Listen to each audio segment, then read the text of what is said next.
अस्सलाम वालेकुम नाजरीन। मोहम्मद इमरान एडवोकेट बात कर रहा हूँ। नाजरीन, आज की वीडियो में आपको बताऊंगा कि दफ़ा 144 क्या होती है।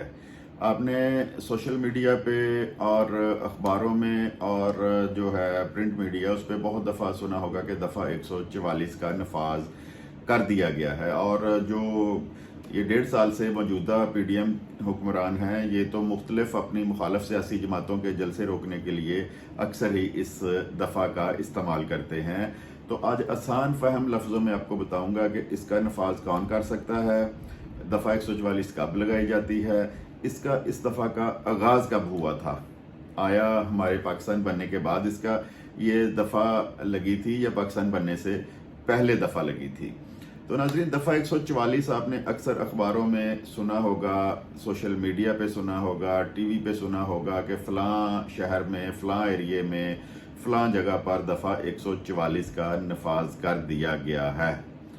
तो सबसे पहले तो मैं आपको वाज़ेह करता हूँ कि ये कौन लगाने का मिजाज होता है। दफ़ा 144 जो हमारा किसी एक ज़िले का ज़िला नाज़म होता है, उसके पास इख्तियार होता है कि वो देखे कि मेरे ज़िला में, मेरे किसी शहर में, मेरे किसी इलाके में बदअमनी का ख़तरा है, दहशतगर्दी का ख़तरा है। तो उस सूरत में फिर वो दफ़ा 144 के नफाज के लिए अपने मुतल्लिका जो DPO या CPO साहब हैं उनको कहता है कि दफ़ा 144 का नफाज कर दिया गया है और इस पर अमल दरामद करवाया जाए।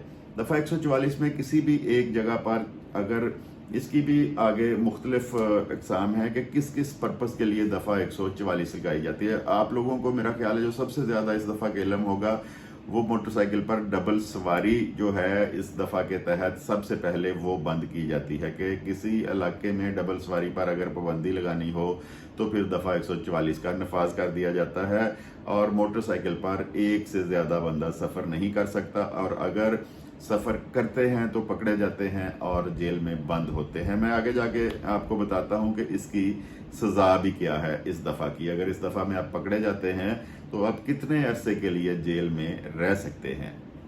तो नाज़रीन, जिस तरह आजकल मुहर्रमुल हराम का महीना चल रहा है, तो इस महीने में अक्सर 9 और 10 मुहर्रम को दफ़ा 144 का नफाज किया जाता है, क्योंकि मुहर्रमुल हराम के जो जुलूस हैं उन्होंने निकलना होता है, तो उसमें दहशत गर्दी का ख़तरा होता है। पाकिस्तान के जो दुश्मन ममालिक हैं या कुछ ऐसी मजहबी जमातें हैं जो इंतशार फैलाना चाहती हैं, तो फिर उसमें वो तकरीब कारी करती हैं, फायरिंग करवाती हैं। तो सबसे ज़्यादा जो है इन दिनों में मोटरसाइकिल पर डबल सवारी जो है उस पर पाबंदी लगाई जाती है, क्योंकि अक्सर ये देखा गया है कि जब भी कोई जुर्म सरजद होता है, फायरिंग होती है, तो उसमें मोटरसाइकिल पर 2 सवार होते हैं। एक तो मोटरसाइकिल चला रहा होता है और जो उससे पीछे बंदा होता है उसके पास असला होता है, उसके पास बम होता है, उसके पास हैंड ग्रेनेड होता है। तो उसको रोकने के लिए फिर दफ़ा 144 का नफाज किया जाता है, क्योंकि एक बंदा जो है वो इतने सारे काम मोटरसाइकिल पे बैठकर नहीं कर सकता। तो डबल सवारी पर पाबंदी के लिए भी दफ़ा 144 का नफाज किया जाता है।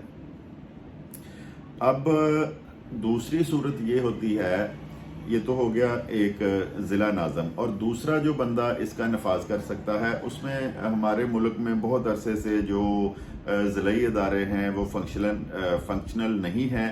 तो उस सूरत में ये इख्तियार उस ज़िला के DC साहब के पास आ जाता है।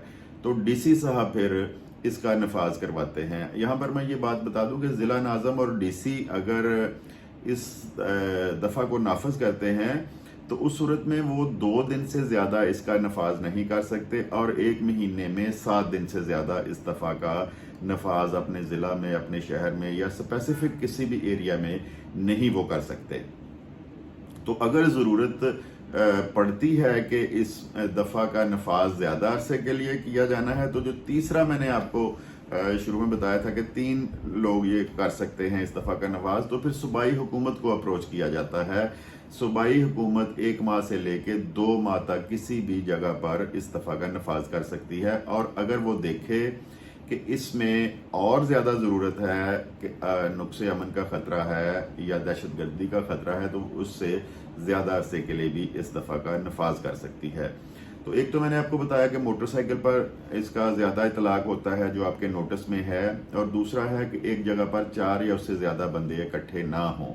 اس میں جلسے جلوس مطلب ہمارے ملک میں کچھ دینی جماعتیں ایسی ہیں جو انتشار پھیلاتی ہیں جلسے جلوس کر کے، تو ان کو پھر روکنے کے لیے دفعہ 144 کا نفاذ کیا جاتا ہے، اور اس میں یہ کہا جاتا ہے کہ ایک جگہ پہ 4 یا اس سے زیادہ جو لوگ ہیں وہ اکٹھے نہیں ہو سکتے۔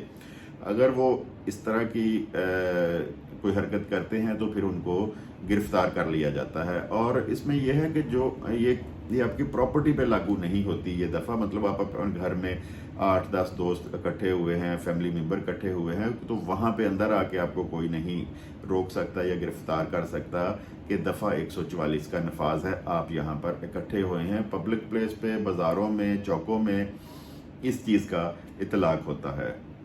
بدقسمتی سے میں ایک مثال دیتا ہوں، یہ پچھلے 1.5 سال کی جو موجودہ حکومت ہے، اس نے اپنی مخالف جماعتوں کو روکنے کے لیے، روندنے کے لیے اس دفعہ کا غلط استعمال کیا ہے۔ اس میں مثال دیتا ہوں کہ جو سابقہ حکومت پی ٹی آئی کی تھی، اگر وہ کہیں جلسہ کرنا چاہتی تھی تو ڈی سی صاحب وہاں پہ دفعہ 144 کا نفاذ کر دیتے تھے۔ مطلب اس طرح کی چیزوں میں جو گورنمنٹ ہے وہ اس کا غلط استعمال بھی کرتی ہے۔ پتنگ بازی کے دنوں میں جب بسنت منائی جاتی ہے تو اس میں بھی گورنمنٹ دفعہ 144 کا نفاذ کرتی ہے۔ اس میں یہ ہوتا ہے کہ چھتوں پر اکٹھا نہیں ہونا، اور اس کے بعد جناب آپ نے ہوائی فائرنگ نہیں کرنی اور پتنگ بازی نہیں کرنی۔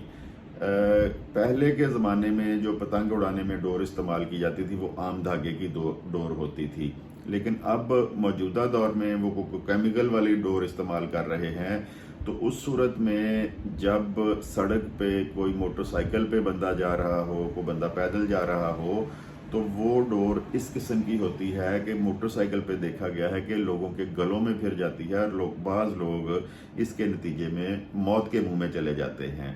تو ان دنوں میں بھی 1 دن کے لیے، 2 دن کے لیے دفعہ 144 کا نفاذ کیا جاتا ہے، اور اگر کوئی اس کو وائلیٹ کرتا ہے تو آپ نے دیکھا ہوگا پولیس سیڑھیاں لے کے پھرتی ہے اور پھر ان چھتوں پہ جا کے ان لوگوں کو دفعہ 144 کے تحت گرفتار کرتی ہے۔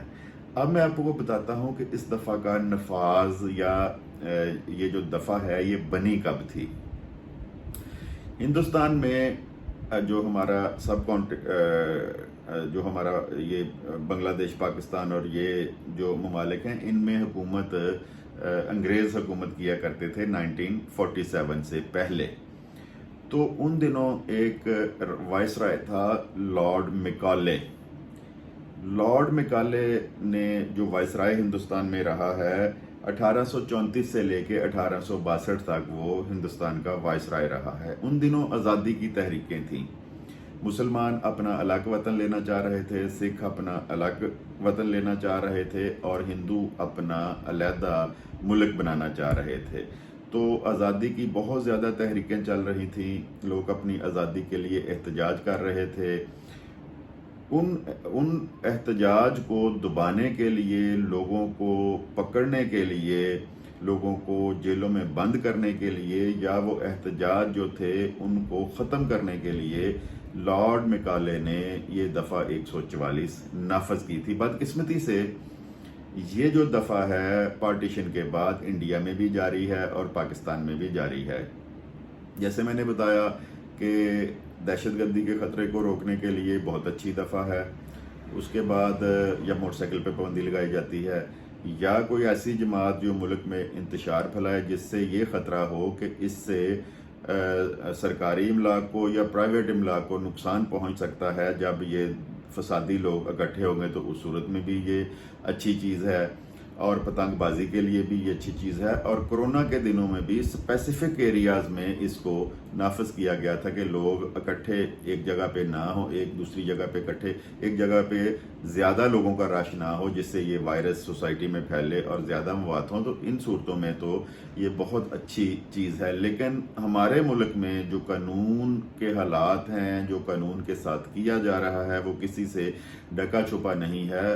ہمارے حکمران اپنے سیاسی مخالفین کو کچلنے کے لیے، उनको ख़त्म करने के लिए इस दफ़ा का नफाज करते हैं, जो कि सरासर गलत बात है। तो मुझे उम्मीद है कि इस वीडियो को देखने के बाद आपके जहन में जो दफ़ा 144 की कुछ चीज़ें, तो जैसे मोटरसाइकिल पर पाबंदी और दफ़ा 144 का नफाज हो गया, वो तो हर बंदे को पता है, और किस मौके पे लगाई जाती है और ये शुरू कहाँ से हुई थी, आपको इससे मुकम्मल जो मालूमात हासिल हो गई होंगी। वीडियो को शेयर करें, दूसरे लोगों तक भी मालूमात पहुँचें, और चैनल को लाजमी सब्सक्राइब करें। जी बहुत बहुत शुक्रिया आपका वीडियो देखने के लिए। खुदा हाफिज़।